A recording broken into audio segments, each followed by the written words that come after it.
আল্লাহ সুবহানাহু ওয়া তাআলা কোরআনে কারীমের সূরা নূরের 54 নম্বর আয়াতের মধ্যে ইরশাদ করেন, কোরআনে কারীমের সূরা নূরের 54 নম্বর আয়াতের মধ্যে ইরশাদ করেন, ওয়া ইন তুতিউহু তাহতাদু, তোমরা যদি রাসূলের আনুগত্য করো তাহলে তোমরা হেদায়েত লাভ করবে।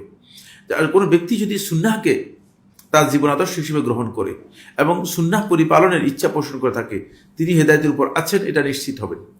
এই জন্য রাসূলুল্লাহ সাল্লাল্লাহু আলাইহি ওয়াসাল্লামের আনুগত্যই হচ্ছে মূলত হেদায়েতের একমাত্র মাধ্যম, একমাত্র উপায়। কোনো ব্যক্তি যদি আল্লাহ নবী সাল্লাল্লাহু আলাইহি ওয়াসাল্লামের আনুগত্য করতে না পারে, তাহলে সেই ব্যক্তি হেদায়েত লাভ করতে পারবে না। হেদায়েতকে আল্লাহ সুবহানাহু ওয়া তাআলা কনফাইন করে দিচ্ছেন, এই আয়াতের মধ্যে সীমাবদ্ধ করছেন। আল্লাহ রাব্বুল আলামিন বলছেন যে যদি রাসূলের আনুগত্য করতে পারো তাহলেই তোমরা হেদায়েত লাভ করতে পারবে, এবং অনেকটা কন্ডিশন দিয়ে দিচ্ছেন যে রাসূলের আনুগত্যের মধ্যেই মূলত আমাদের হেদায়েত রয়েছে। তো রাসূলের আনুগত্য আমি কিভাবে করব?